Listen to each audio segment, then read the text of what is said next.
Whose transistor radio is on? Where's that from, Roger? Huh. Okay. Good. For those of you who weren't outside, my name is Richard Buller. I'm the pastor of this church, Valley Community Presbyterian Church, and we do love our name, and that's community. And that's who we are. We try to be each and every day. So glad that you're here.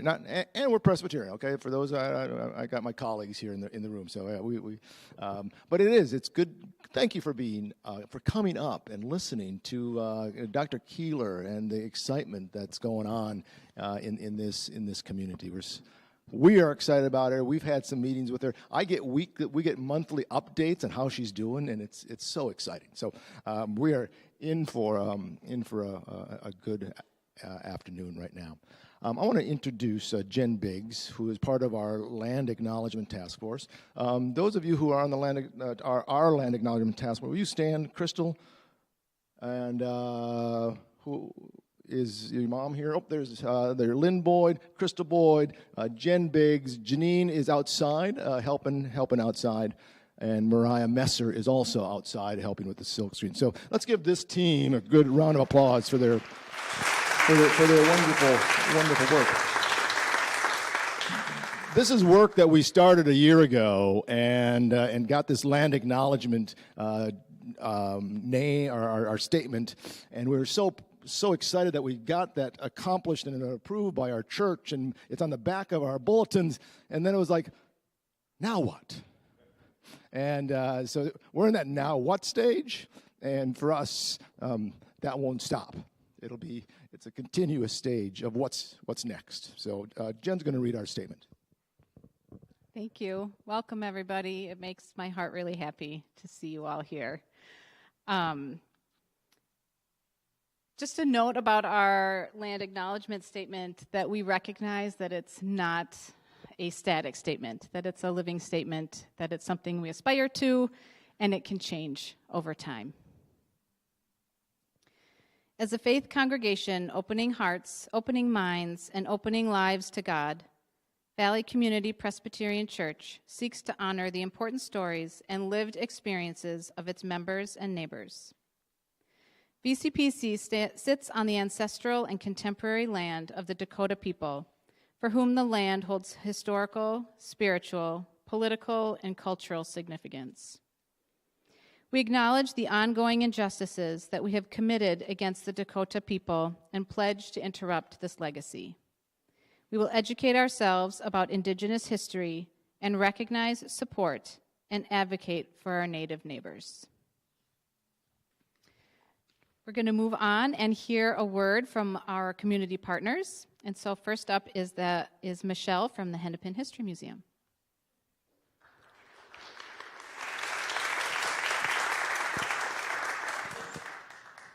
So glad I get to go first. So I'm the archivist at Hennepin History Museum, and we have the privilege of being the repository for this oral history project. It's just an amazing thing. So we're in the business of taking these stories, right? The stories that get forgotten, the stories that get overlooked, and making them accessible to the public. And I think in that way, we have a stronger community and a stronger city, stronger everything. So happy to be here. Thank you.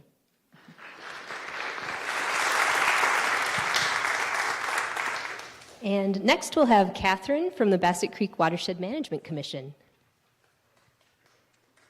Thank you. Thanks. I'm happy to be here. My name is Catherine Chesnick, and I serve as the current chair of the Bassett Creek Watershed Management Commission. The commission is responsible for protecting and improving Wakpadań and its headwaters. The watershed that flows into Wakpadań and ultimately the Mississippi covers 40 square miles from the edge of Medina all the way to the Mississippi River in Minneapolis. In doing so, the water crosses the boundaries of the watershed's 9 member cities. To protect and improve these waters, the 9 member cities form a cooperative government agency under a joint powers agreement, with each member city providing a voting commissioner. Together, we ensure adequate storage of floodwater by ensuring developers meet stormwater storage standards, and we also work to improve water quality of all the waters within the watershed, both through small and large improvement projects such as stream bank stabilization projects, park improvement projects, and many more. We also work to improve water quality by working with our communities to educate the public's residents and officials about how to improve water quality. And I'm really excited and grateful for the Wakpadań Oral History Project. It is so important to remember and respect the indigenous wisdom of the Wakpadań lands, waters, and peoples. I'm a believer that interdisciplinary thought and study can bring the best ideas forward. And one opportunity that's already on the horizon to share ideas is the update of our Bassett Creek Watershed Management Commission 10-year plan. The plan serves as a roadmap of goals and plans to improve and protect Wakpadań and its watershed from 2025 to 2035. The Commission invites your input on this 10-year plan. Together, we can explore opportunities to protect and improve Wakpadań's waters, as well as to ensure inclusion of indigenous wisdom and native voices in management of this beautiful and important natural resource. Please go ahead and visit. We've got a table in the community room, and we've got a survey there that you can fill out to provide input. And then we also have further contact information for ideas on how to collaborate and learn from each other and work together to protect Wakpadań. Thank you.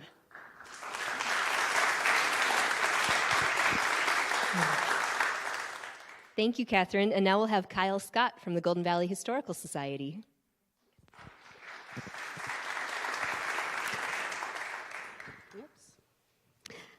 Hello, as president of the Golden Valley Historical Society, I want to provide our thanks for the opportunity to have even a small role in supporting this program and this presentation. Recognizing historic and present-day cultures in this area. It's part of our renewed commitment as a historical society to preserve Golden Valley history and to bring to light histories often missing from our education and records. We look forward to future opportunities to further partnership. Thank you. We do have a table downstairs, so feel free to visit us downstairs at the table, or feel free to visit us on Golden Valley Road in the historic church and museum. Thank you.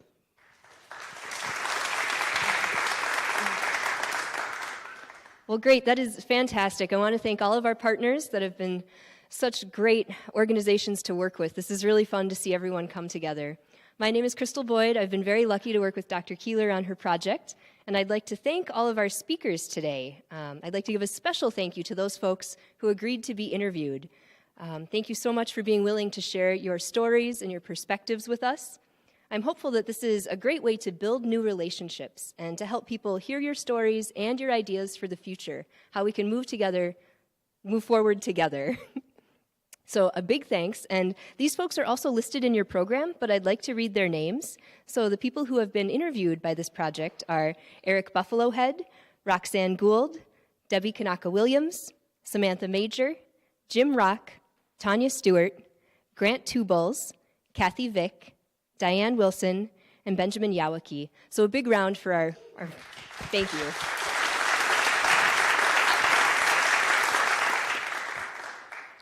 And of course, this project has only come together through the great and hard work of Dr. Keeler.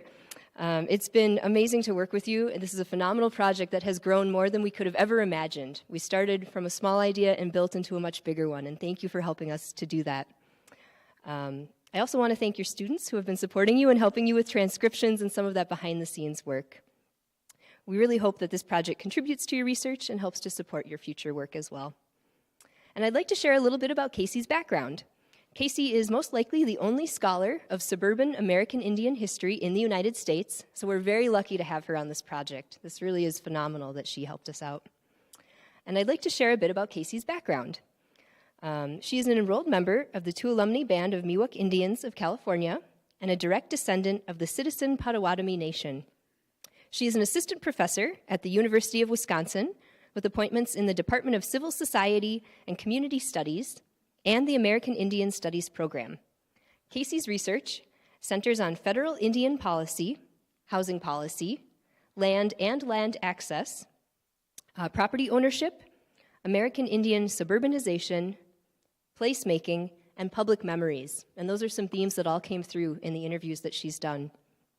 Casey's first book, American Indians and the American Dream, Policies, Place, and Property in Minnesota, will be published with the University of Minnesota Press in early 2023. So let's give Casey a warm welcome. Thank you, Casey.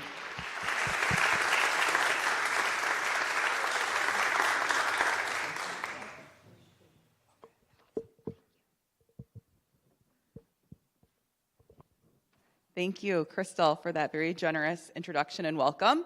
I've got my phone because I have my slides on it, so I know what's coming next. I'm not up here texting, I promise. So we can go ahead with the first slide.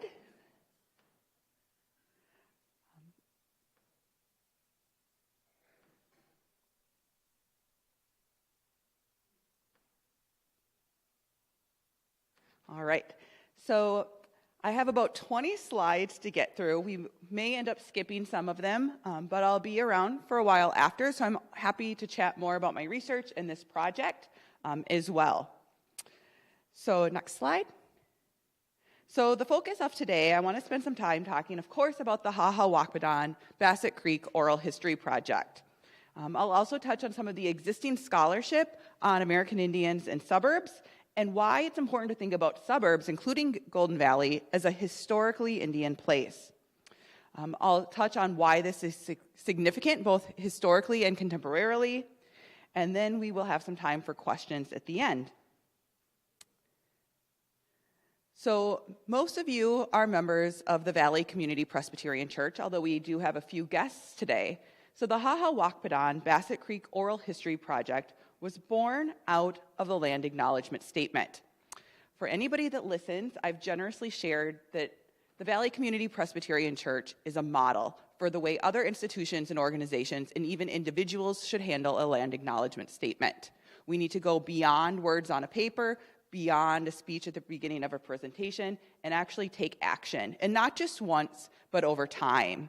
So we see this unfolding with the land acknowledgement statement, the oral history project, today's presentation, and other events that I know the church has in the works for the future as well. So I came to this project by the welcoming of Crystal. I myself grew up in Coon Rapids, not too far from here. I'm a member of the Tuolumne Band of Miwok, which is a really small tribal community in California. I'm also Citizen Potawatomi, which is currently housed or based out of Oklahoma through processes of removal. So when I grew up, I knew that I was Native, but I was living in a very predominantly white suburb.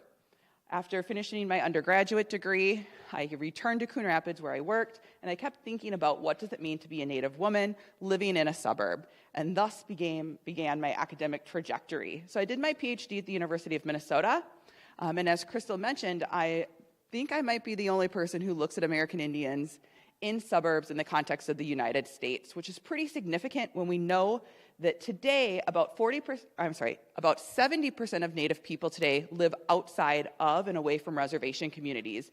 And increasingly, these folks live in suburban communities, so even outside of the urban cores.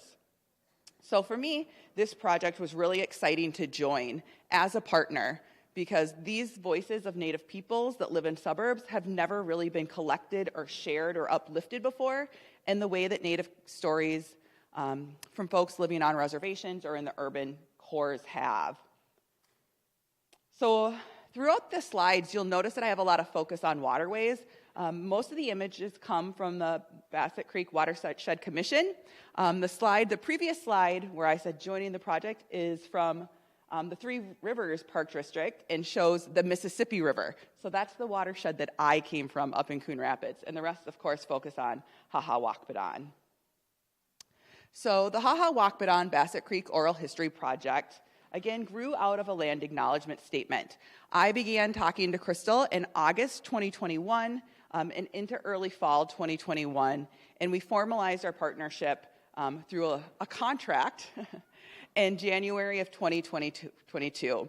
And at that time, we were able to secure grant funding from the Minnesota Historical Society and also from the University of Wisconsin.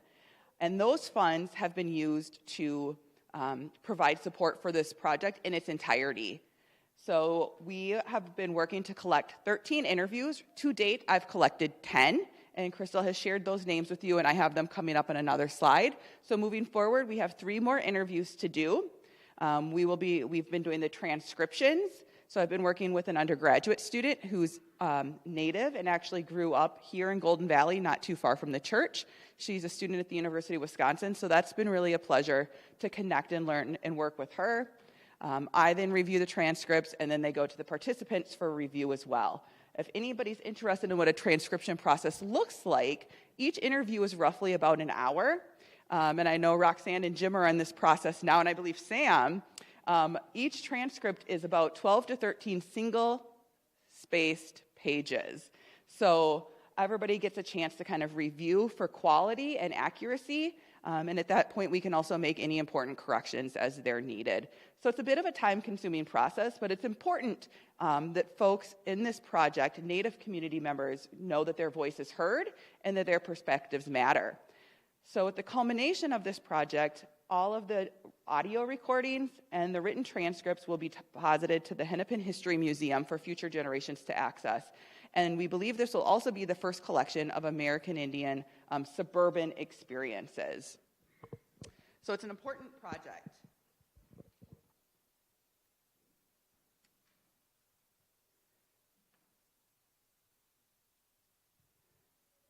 So I think we can move right to the next slide.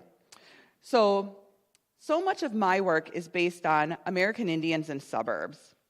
For those of you unfamiliar with what the tribal affiliations of Minnesota looks like, we largely think about Minnesota as kind of divided in half, with Ojibwe reservations in the northern tier of the state, which you see on the image in front of you in the green, and then 4 smaller Dakota communities in the southern half of the state. So there's 11 federally recognized tribal communities in the state of Minnesota today. And despite this really rich and diverse history of American Indians in the state of Minnesota, again, about 70% of Native people nationally live outside of reservation boundaries. So there's this really strong binary of thinking about American Indian people as either living on the reservation or living in urban communities like Minneapolis, which is actually one of the largest urban Indian communities in the country. Importantly, though, again, American Indians are moving into and living in suburban communities like Golden Valley and the larger Bassett Creek area. So this slide shows you a breakdown of where American Indian people live by place. So there's one bar graph. So you can really see the black bar and the gray bar, but there's a lighter shaded gray that's a little bit hard to see because of the beautiful lighting in here. But what this bar graph shows us, and the bar graph the bar that you don't see, I can see it a little bit better on that one. Is there's the one on the right hand side, the lighter gray, is the suburban American Indian population.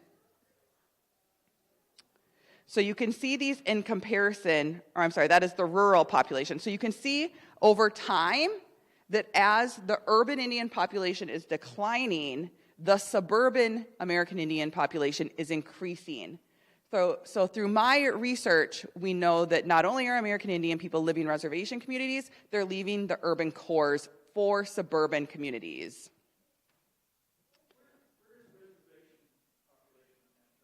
So that's the one you don't see. You can kind of, if you look behind you, you can see it a little bit better there. So you see the 3 different bars. There's the dark black, the dark gray, and then the lighter shaded gray. So the black is urban, the light gray is suburban, and then the one on the farthest right, the very lightest gray, is rural, which includes reservations. So now we see the entirety of the Bassett Creek watershed. So we see the different suburban communities that make up the Bassett Creek watershed: Minnetonka, Plymouth, St. Louis Park, Golden Valley, New Hope, and Crystal. So we see Medicine Lake right in the middle.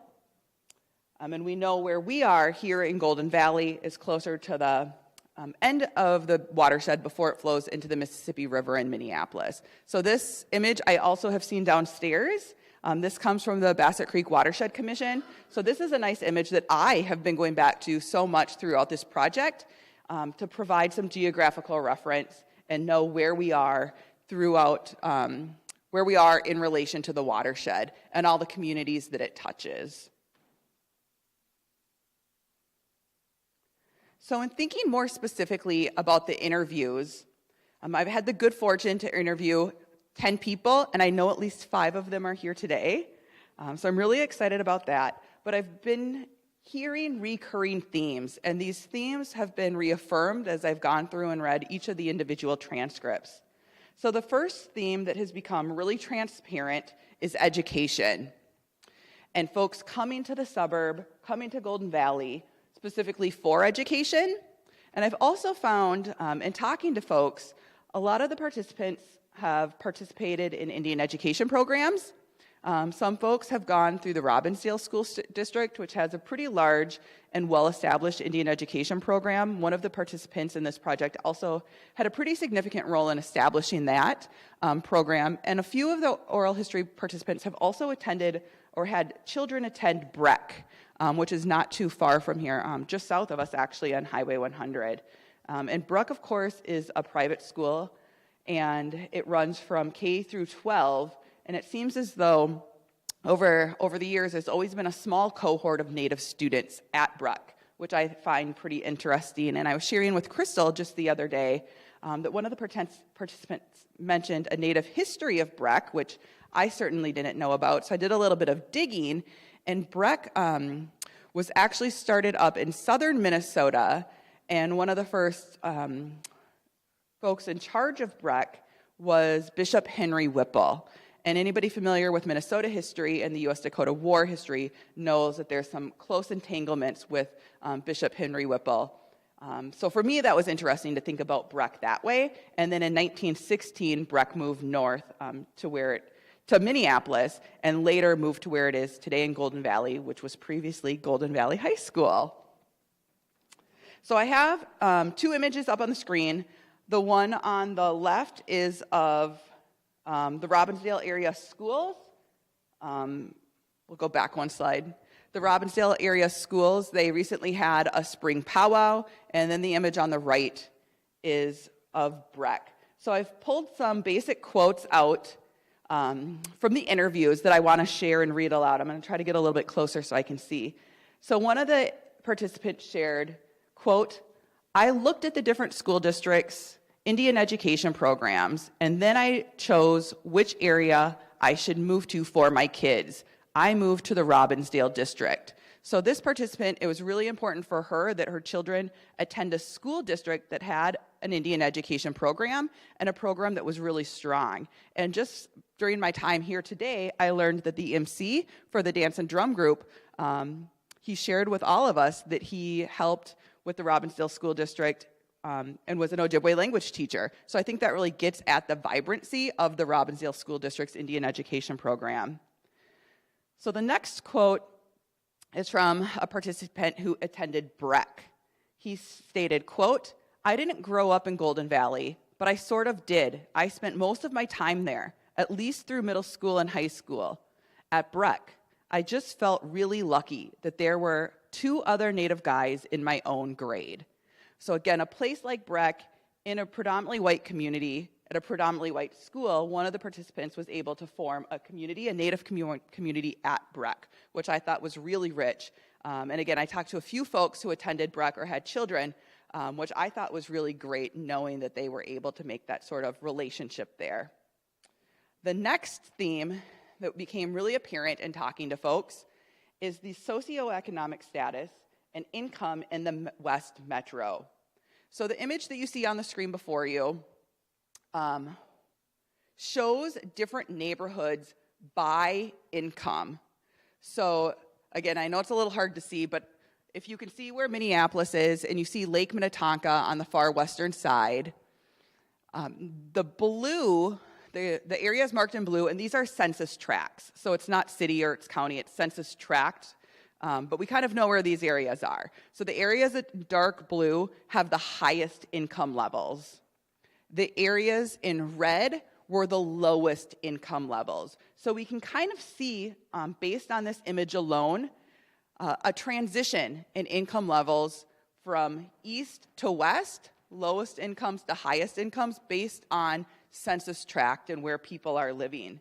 So we see this represented in the map, but this was also expressed by participants in the project.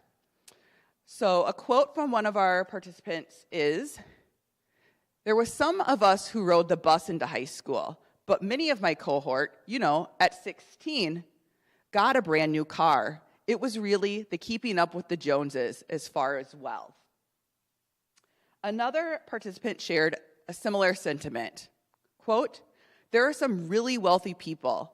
When the kids went to Breck, that was always a challenge, the money issue. For a kid's birthday party, they would give out gifts, and they're like $60 things for a prize, not like a $3 mini football." So I know a lot of you are probably really familiar with this area, and I think about when we think about this area, we do kind of see the different income levels across space, and this was also captured by the Native community who live in this area, and something they really felt as well. And a lot of these conversations also shifted around, what does it mean to be a Native person living in a suburb that has access to things like education, home ownership, and relatively stable jobs, versus community members that folks were really close to when they return to their home communities on reservations that don't always have that economic access. Similarly, another common theme in terms of socioeconomic status was housing, specifically access to home ownership.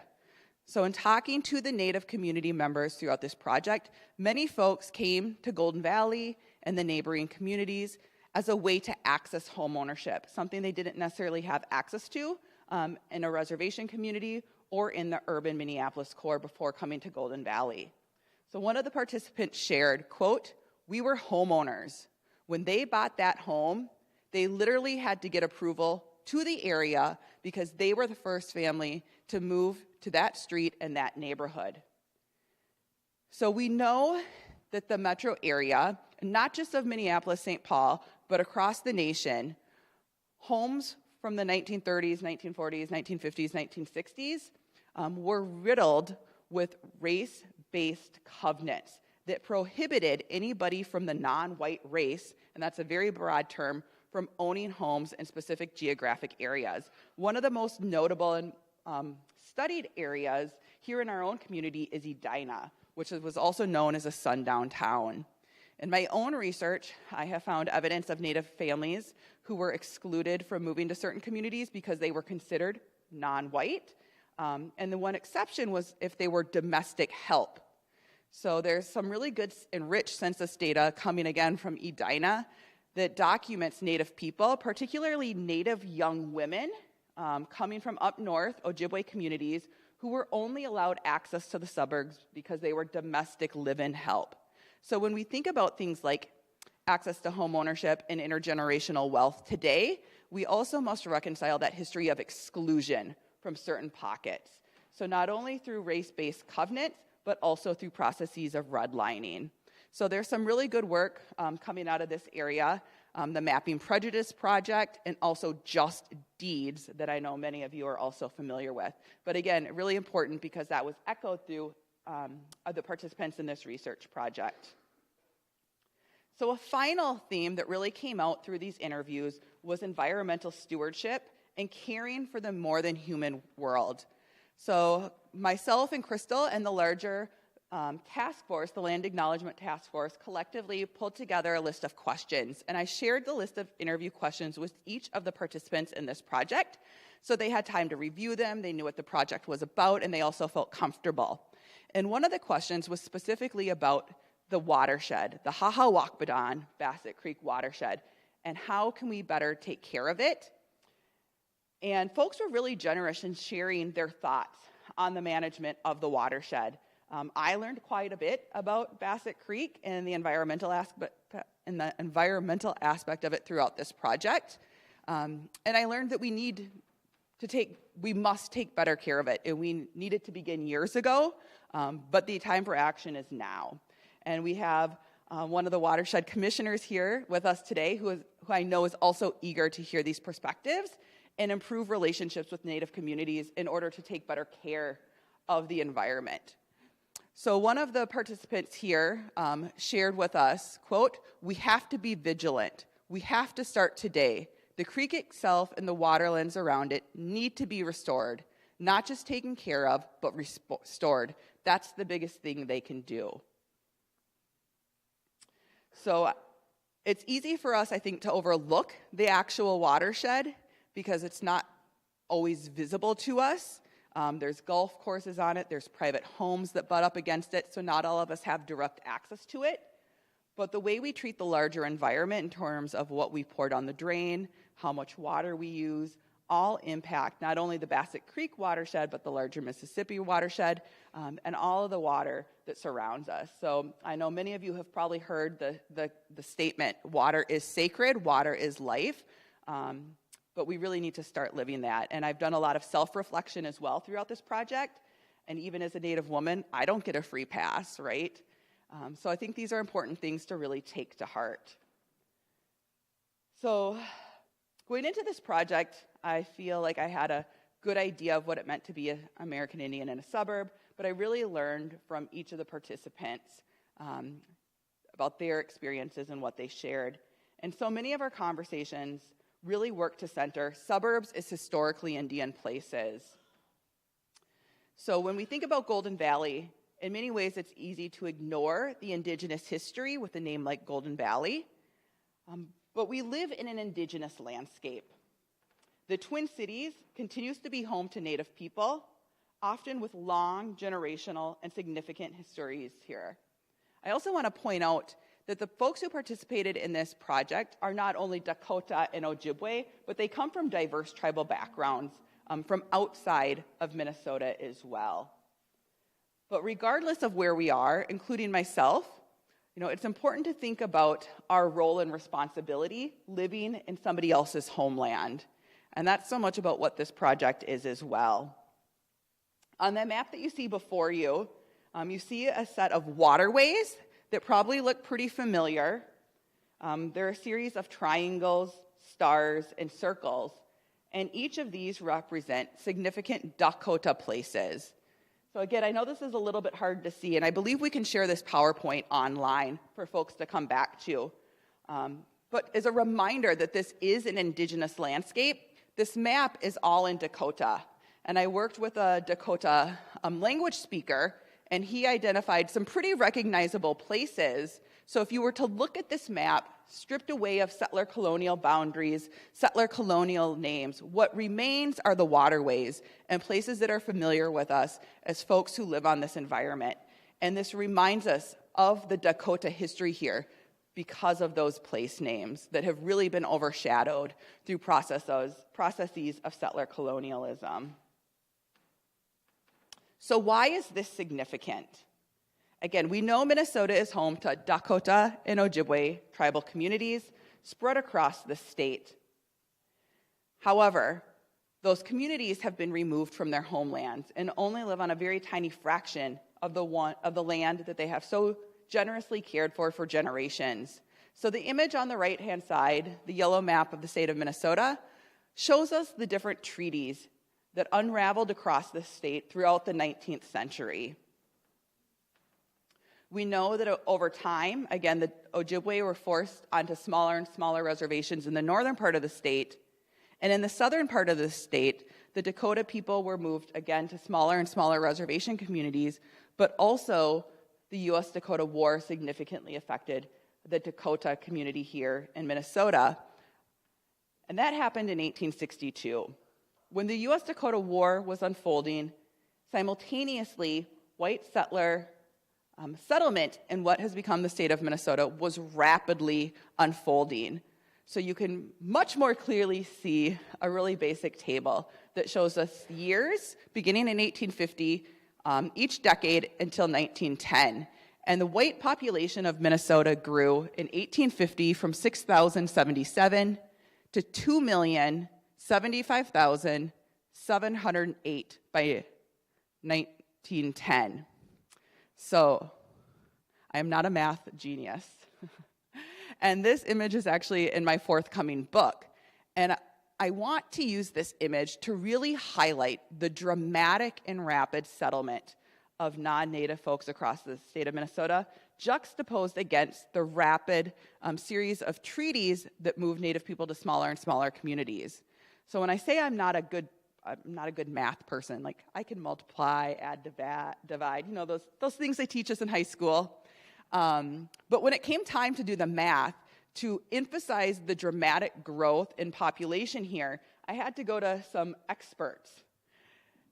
So the reason for this is, and I'm probably making this a much more big deal than it should, but the exponential growth is really dramatic. Between 1850 and 1910, the percent growth was over 300,000%. And that's where I stumbled in my math. It's really hard to figure out those percentages. There's a lot of numbers involved when you're trying to figure out that kind of growth, right? Like I can do 20%, 75%, but 300,000% growth is really, really difficult. And it's hard to wrap our minds around. And it's hard when you look at this chart to be like, oh, yeah, you know, it grew, but it really was exponential in a very short time period. So when we see Native people being moved to smaller and smaller reservation communities, that happened at the exact same time non-Native settlers were moving into this area. So when we think about things like access to home ownership and income levels, we need to also take this history very seriously and know that just because we live in 2010, that history doesn't go away. And these are stories that were shared with me through each of these interviews, how their families came to Golden Valley, why certain families weren't in Golden Valley, why their relatives weren't in Golden Valley, and what having access to a suburb really meant for them, and a lot of times interrupting historical and generational removal from land. So when we think about the U.S.-Dakota War, this next slide makes really clear the intent and the power of the unfolding of the U.S.-Dakota War, which many scholars, Dakota scholars, have written so powerfully about. And I encourage you to take up their work to learn more about that history. But this, again, this slide makes clear the deliberateness of the removal of Dakota people from the state to make way for white settlement. So this was a message by Governor Ramsey on September 9th, 1862, as the U.S.-Dakota War was unfolding. He stated, quote, "The Sioux Indians of Minnesota must be exterminated or driven forever beyond the borders of the state. They must be regarded and treated as outlaws. If any shall escape extinction, the wretched remnant must be driven beyond our borders and our frontier garrisoned with force sufficient to ever prevent their return." So when we think about the land acknowledgement statement, not just here at Valley Community Presbyterian Church, but other organizations and institutions in this area, it's important to, again, recognize this history, and it doesn't just go away. It doesn't go away by creating a land acknowledgement statement that is just words on a paper. We need to work to improve those relationships and to change that history, to interrupt that history, I believe Pastor Buller shared with us earlier today. And this project is one way of doing that. And I've heard so many good things coming from the Native community members and excitement about this project because Valley Community Presbyterian Church is doing something, is taking action, and those actions will continue into the future. Another reminder of why this is significant is to look at these images, again, coming out of the U.S.-Dakota War.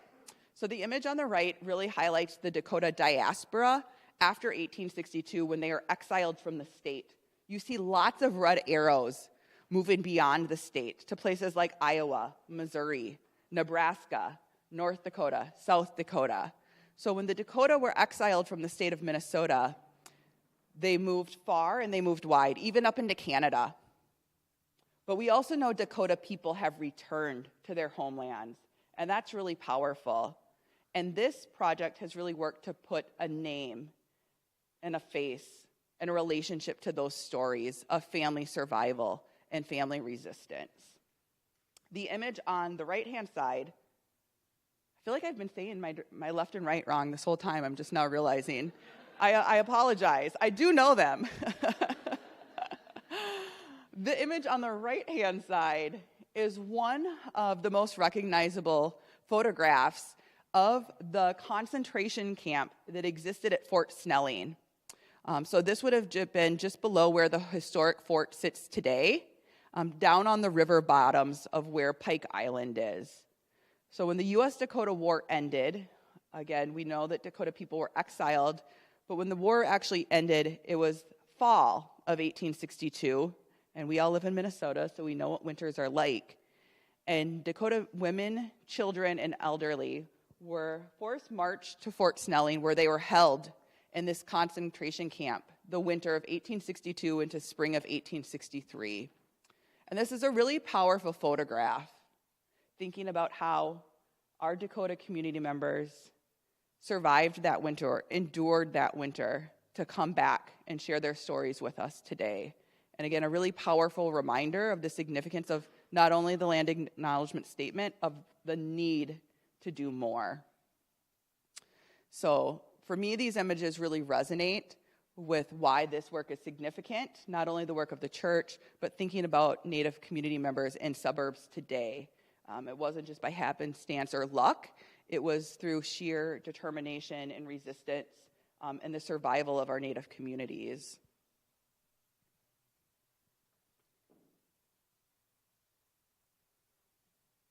So, why do suburban Indians matter?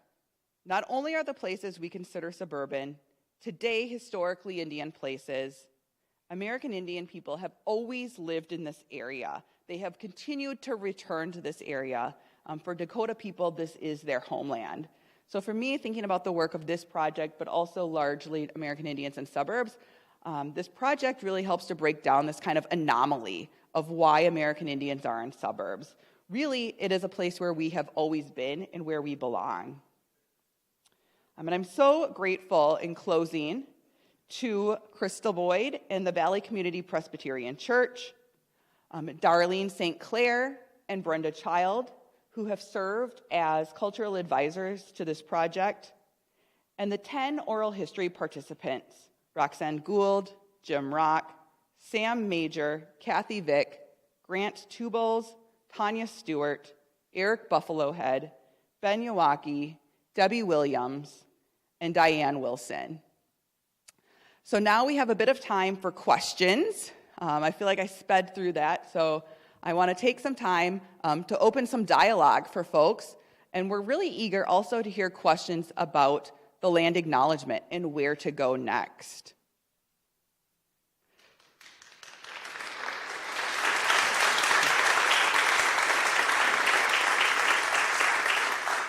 Crystal, I welcome you to come up as well, because you might be a better person to answer some of these questions. Yes. Thinking about the county being named after him. Yes. I got to wondering, what was, I think it was Father Hennepin, what was his relationship with the natives? So Father Hennepin was here much earlier, right? 1600s? And that is a history that I do not go back that far to. But it was a different relationship because it was much earlier, and we didn't have that settler colonial mentality that we saw unfold during the 19th century. So when Father Hennepin came to this area, there was still a lot of exploration going on without that permanent settlement. And for me, when I think about how the history of not only Minnesota but other places transpired, I think it's when we saw a shift from kind of like early explorers, early fur trade involvement, to the permanent territories, permanent settlement, that we really saw relationships between Euro-Americans and Native community members turn almost instantly into really violent, negative relationships. So different person, different time period, different relationship, I think is an easier way for me to kind of handle that question. Yes. If you have a question, Crystal, you want to give him the microphone? Yes, absolutely. So we have it live on stream so people can hear the questions that are being asked. So I know we had a question in the back. Oh, I thought the gentleman right behind. Okay. Okay. I was actually kind of curious about, with your study, looking at the sort of community and cultural impact of natives within the Robinsdale and Golden Valley community, just kind of seeing what the relationships were like there. So when you say impact, Just kind of seeing where the relationships were at the time, back in the 60s and 70s. So for almost all of the folks that I talked to, with the exception of the small cohort of people who attended Breck at the same time, almost all the participants in this project did not know any other Native people in their neighborhood. They were the only people that they knew. And when I shared with them, like, oh, well, I know so-and-so lives a couple blocks this way or a mile or two that way, they were really eager to know who that person was and to make that connection, which is something we can do at today's event. But I thought that was really powerful. And thinking about what does it mean to be a Native person, moving to an almost entirely white community and knowing that nobody around you is like you, knowing in many ways that you're kind of seen as this odd person out. Some of these folks shared stories about almost feeling like they were on display in their schools when they found out that they were Native. Some folks shared blatant racism that they experienced in these communities, and the desire to see change for today's youth in these same communities. So again, I think the Robinsdale School District's Indian education was really pivotal for some of these folks and their engagement with the Native community, because they felt like that was a community for them, and similarly with the small group of Native students at Breck. So I would say outside of those two examples, it was really a story of isolation and feeling somehow different. Does that get at your question? Hi. Thank you for doing this presentation. This is something that needed to be done, and you did such a wonderful job in presenting it and collecting. My question was, as you were researching, in 1862, when we started with treaties, they evolved to agreements, and now you know them as congressional acts today. So that's how the law was. But as you were doing your research, was it noted in there when your population for Minnesota grew that it was the biggest reason why they wanted the Indians out of here and not in the areas was purely economics? It was timber. And in order to move the product from point A to B, like Chicago to Canada and back and forth, it was the waterways. Those were the other things. Did you find that in your studies? So that is research that I'm doing right now.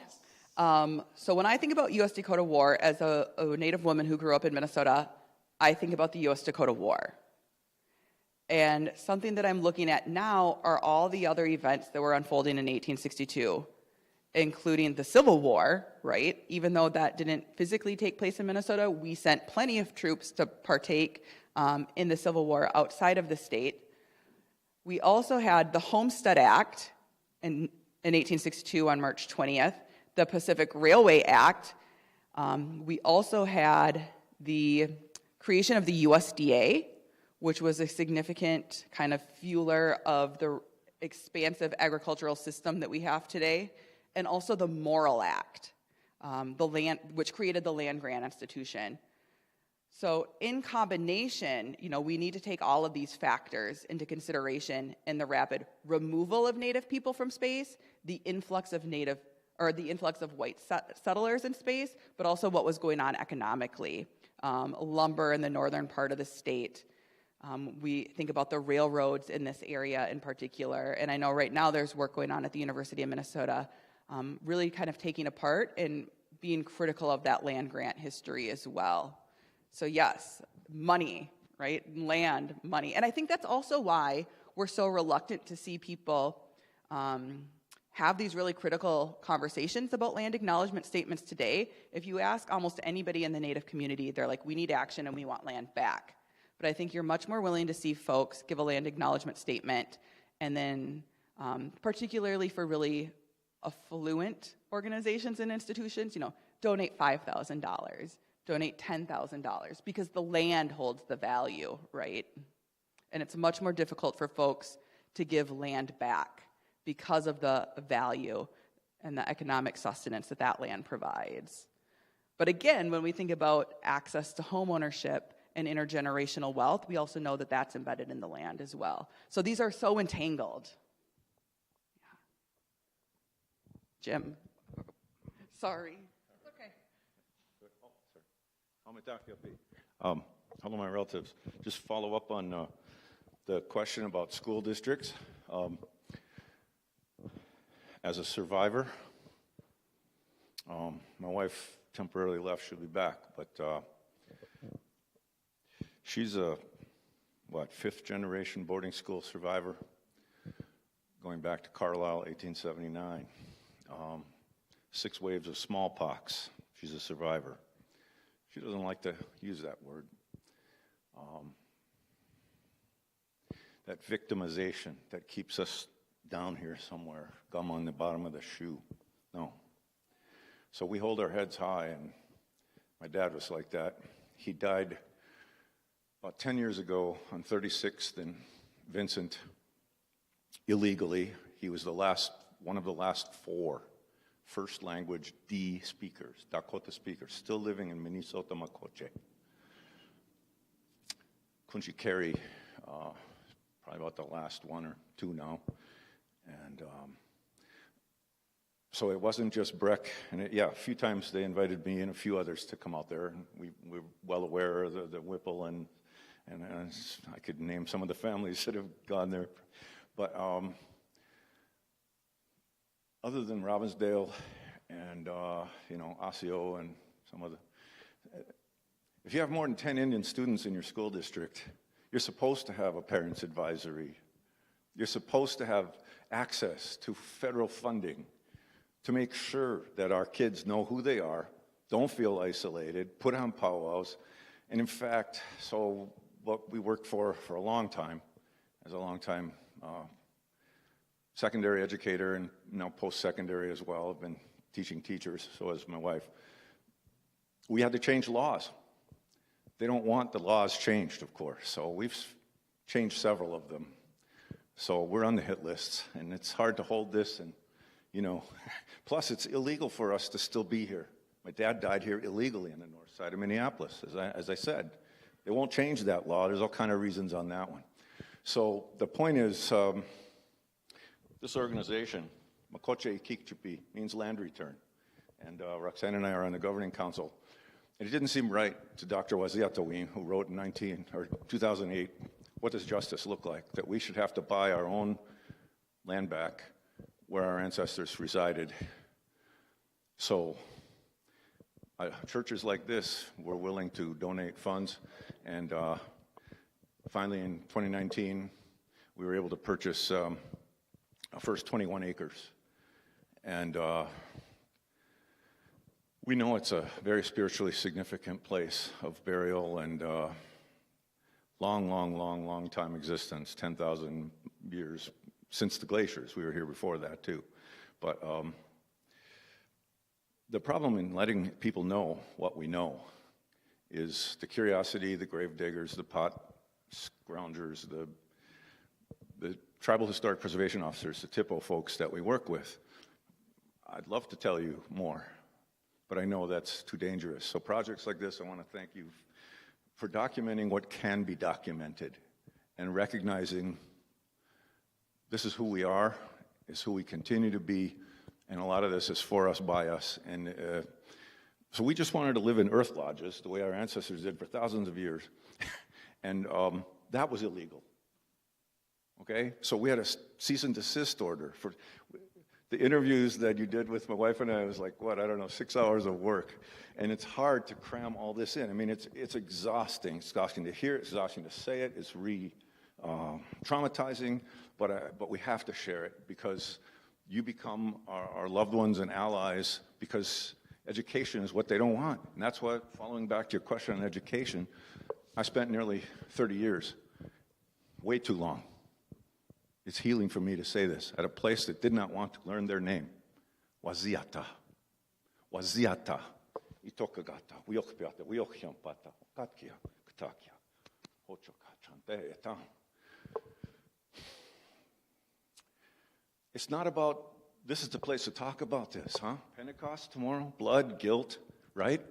It's about being metakoyapi, and not just as humans, but about being relatives, acting like it. What Jesus really said, not what people waving flags think he said, who don't want us here. And I've said too much already. Thank you for your time.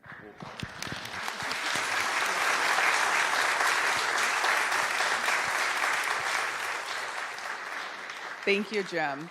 And everybody will have the opportunity to hear Jim through the Oral History Project. We'll hopefully have everything ready to go in the next few months, but he was very generous in his interview. So I know we have a question here. Yeah, no, I'm intimidated just to follow that, but I wish for healing for all of the trauma, and I know that's just such a difficult road. And I've been learning a lot myself. I just have, the more you learn, the more you realize you don't know, right? And so I think an opportunity to learn more about that history is so important, and so I appreciate this. So my question started as kind of what the outcome of the research is, and where we see what we learn taking us. And then I also just had a question about the land and understanding that that land ownership is not a Native cultural phenomenon, and so to sort of retake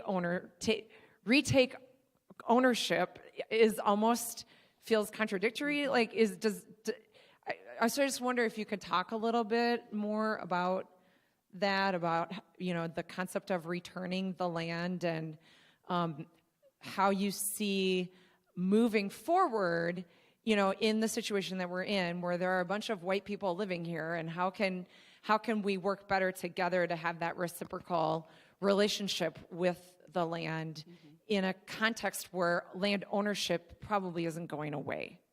Right. So, Crystal, did you want to speak to the first part of that question about where this research will lead for the church? And then we can let Jim speak to a little bit about land recovery. Yeah, absolutely. So that's a great question. Where do we go next? I think there's a lot of opportunities and options. One cool thing about this project is that one of the questions we had Casey include is, what do you think of land acknowledgement statements, and what types of follow-up actions would you like to see? So this provides an opportunity for us to hear from our Native community about what's important to them, what are their priorities, and how can we tap into that and support those to help move those priorities forward, instead of us coming up with our own priorities and trying to move those forward.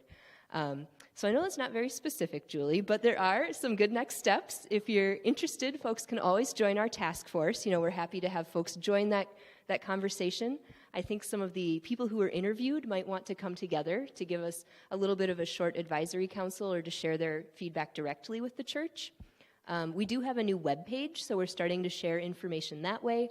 And then building these partnerships, like we had the Hennepin History Museum, the Golden Valley Historical Society, and the Bassett Creek Watershed Management Commission, and others have all been interested in this project. And I think through partnerships, we can talk about how can those groups work together to advance some important initiatives. So I think there's more to come, so check the webpage and feel free to talk to me anytime. I hope that's a good overview. And Jim, you've already shared so much great information about this. I'd love to hear about property. I never thought I would be in a church and actually referring to the one who is recognized here, but Yeshua, I'm not trying to put words where they shouldn't be, but it's really hard for me to see that teacher, that sacred one, as a capitalist. Let's just say, as Indian people, we've had to learn your faith much more deeply than most of y'all.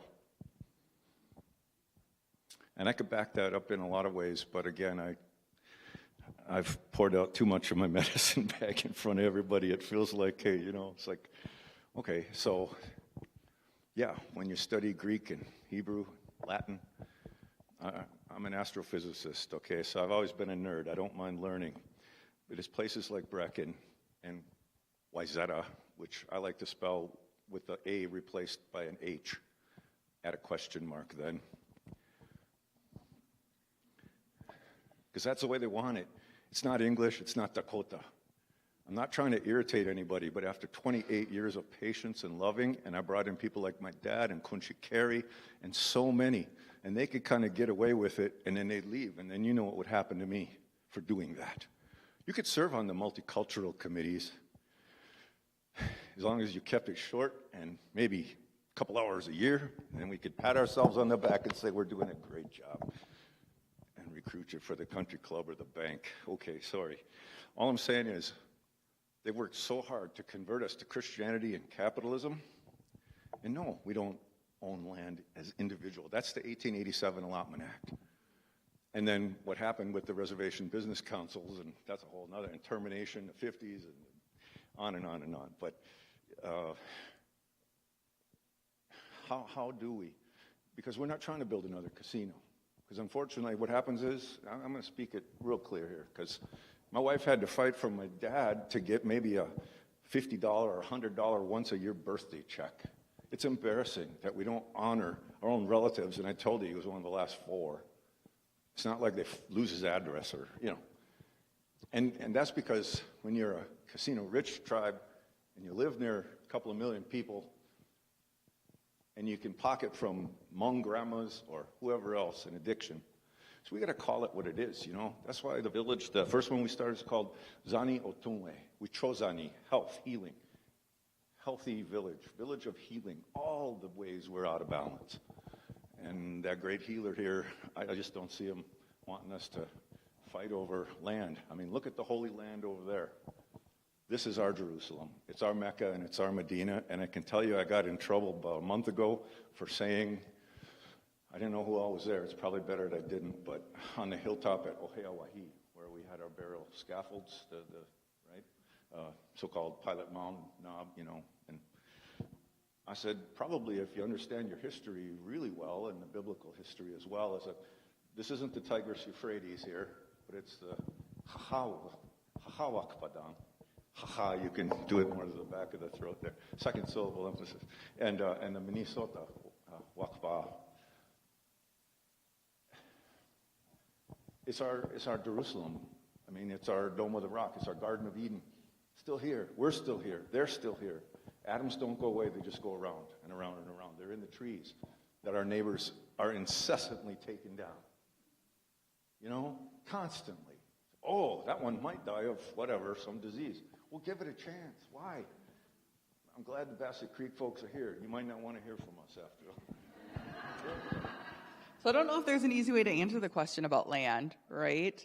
And how, when thinking about land back, what does that process look like?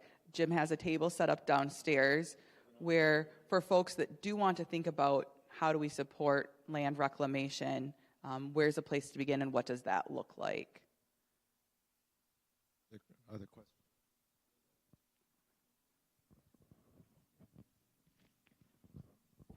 Thank you. I'm Michael from the Bassett Creek Commission, and I'm curious in your project if either of you cares to weigh in on this, that I hate losing stuff, and it makes me crazy, and I'm a little overwhelmed today with feeling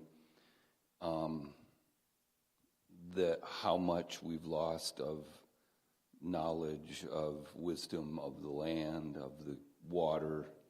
And in your project, I get the sense that there's a strong interest in getting individuals who you're speaking with, their story and their experience and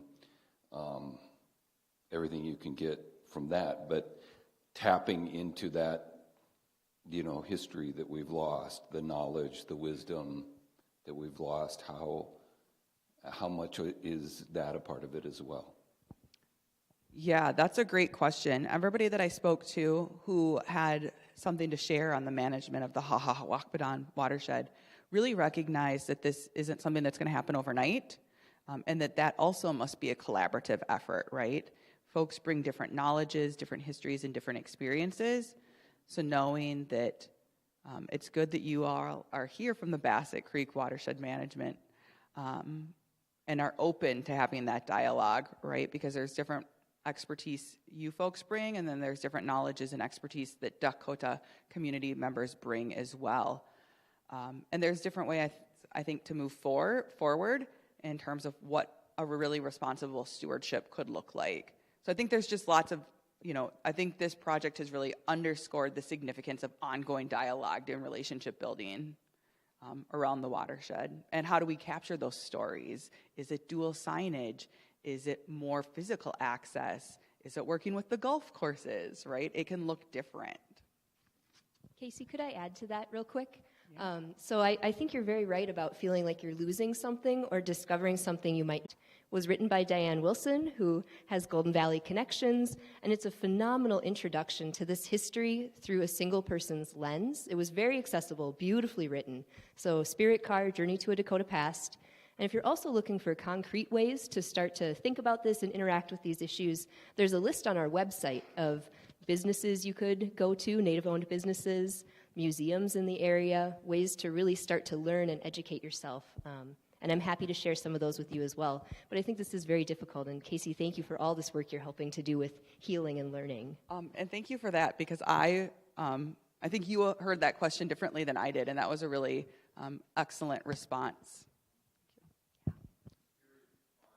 Car. Spirit Car, like a journey. She drives to South Dakota to look for her relatives, and it's beautiful. Crystal, you want to again by Peggy Diane Wilson, who also participated in this project. Her family actually were members here back in the day, and so it was a kind of a small world that we found out that, and her brother was a part of the congregation too. So back early, before me. And the 1950s. 1950s. Peggy. Yes, thank you so much. It's been an amazing learning project this afternoon for me, particularly listening to Jim and listening to you, Casey. We had the opportunity recently to have an aide come in our home to help with Betty, who happened to be Native. We learned more in the 3 hours that she was there to help Betty than I thought I would ever learn from anybody. It was amazing. And it has set me on the road that the best way for us to learn, meaning white people, to learn about the Native communities, to sit down and listen. And thank you, Jim, for the opportunity to listen. I wish as this church could go forward with this project that we would have the opportunity to sit down in small groups and listen and question. Thank you for that. I don't think that needs a response. That was really beautiful. Thank you. Other questions? Yeah, Chris.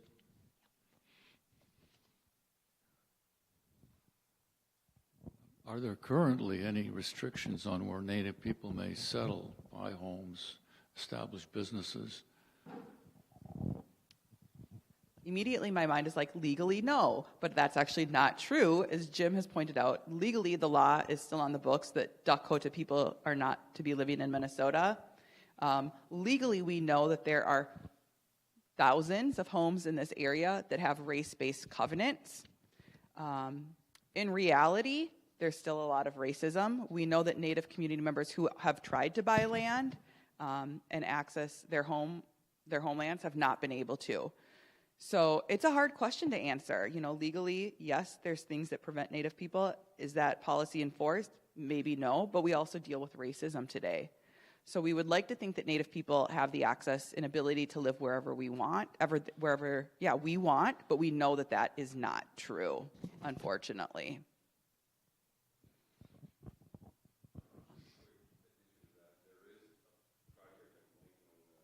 Here's a microphone. Maria, yeah, Just Deeds, thank you. Crystal, I knew we got you here for backup knowledge. To remove those deed restrictions. Yeah, it's just deeds? I'm an attorney in my day job, so that work is going on, and Ms. Cicernos, I think is her name. She's a Golden Valley attorney, and she's kind of...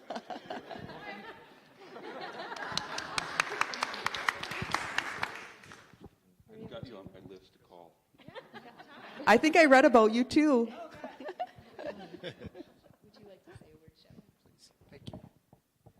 Hi, it's a comment as opposed to a question. I'm Shep Harris, Golden Valley Mayor, and first of all, I want to say thank you so much, Dr. Keeler, for being here, to the committee, to the task force, to the church, for being truly a leader in this work. Thank you so much on behalf of the community. I've knocked on way too many doors over the years to tell you that people want this to happen. And sometimes I've learned over 11 years, government moves a little too slow. So who picks up the slack? The community. You do. So thank you very much. And yes, we do have our city attorney here, Maria Cisneros, who has been leading the way on just deeds. And so we've been doing, when I say we, really, Maria and her colleagues, her city attorneys, through the university and other collaborations, have been doing some groundbreaking work to, want to make sure I use the right word here, expunge. That's one word, expunge those racial covenants. But we've got so much more work to do here in Golden Valley. And so what I also want to ask you is help us. Help us lead the way. We are, thanks to members who are on our Diversity, Equity, and Inclusion Commission, who are also here with us today, we are coincidentally, at the same time as you are doing your land acknowledgement, for the first time, starting Tuesday night at our first city council meeting, we are doing a land acknowledgement that is going to continue on, hopefully, in perpetuity at every city council meeting. And then there will be a much more, much lengthier land acknowledgement at our city events that we read, that we proclaim. But that's the first step. And so I guess my message to you is thank you, but continue to lead the way, continue to do the partnerships, take what we're learning, because we need to take the next steps, and we want to do that with you. So however we can be of help, let us know. Thank you.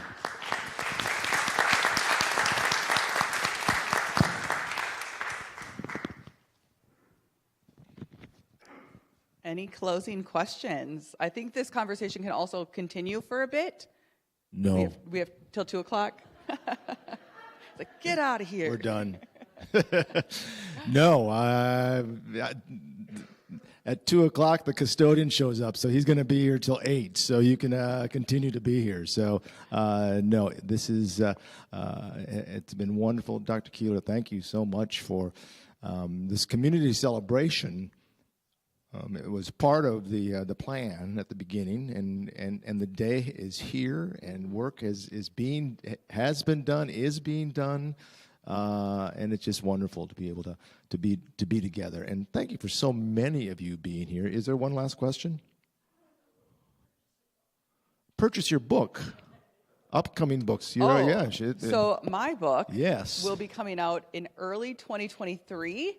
And that will be coming out through the University of Minnesota Press. So you can go directly to their website to buy it. I would also encourage all of you, and I know, Crystal, this is on the website, to visit Birch Bark Books off of Lake of the Isles, a beautiful area to go and pick up a book and take a beautiful stroll around the lake and think about that Dakota history there too. I would imagine my book would be for sale there, but it is not out yet. And I think there's more books in your mind as well. Yeah, I mean, that's something Crystal and I could talk about too, is where does this project go next? Yeah, right? Yeah. Also, I want to thank the 5 folks who I know are here, Tanya, Kathy, Sam, Jim, and Roxanne. Thank you for participating and attending today too. I hope a round of applause for those interviewees. Thank you. We've talked a lot about the 1862 and the Dakota massacre and things that were taking place, and the Sacred Site tour that I think it's in the program. You've seen it downstairs. We have 40 reserved seats for that, or tickets for that day.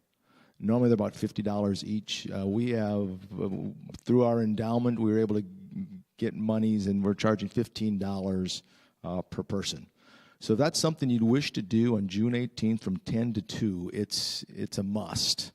It's a must. It's our task force went on the tour. You leave remembering that space down by Fort Snelling. So it's a 4-hour tour. You meet down at the Catholic Church. You head to Fort Snelling. You then go to the internment camp and end up at Pilot Knob Hill, as Jim was talking about, the traditional burial ground. So sign-ups downstairs, again, $15. We would love to have your reflection, your questions, your challenges for us. There's a board downstairs in the community room. It's a whiteboard. Put on the Post-its. Write down your reflections of the day, of where you think we as a congregation could go next. We as a community can go next. This is bigger than us here. I'm so glad. As I look out at you all, half of you are community and half are church. So those of you who aren't part of this community, this faith community, don't think you're the only one. So we are all in this together, and it's wonderful to see so many folks. So again, Shep, thank you for being here this day. This is being live streamed, and so if you want to check this out and share it with anybody, you can do that on our website. Just go to our website and you'll see the Wakpadań live streaming. Peggy?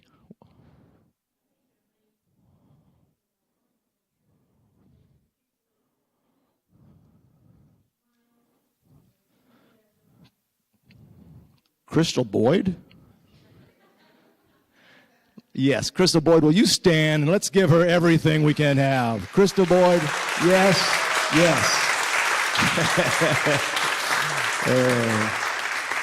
Peggy has seen Crystal Boyd grow up in this church, and so we're so thankful for. Oh, she helped you grow up too. You're a long ways from there, Peggy. You're a long ways from growing up. So thanks again for being here. There's a lot of fellowship can take place downstairs in that community room. So head on down. Are you heading down there too, Dr. Keeler? Great. Dr. Keeler, take the lead. Get out of here. Go on down. Round of applause for Dr. Keeler.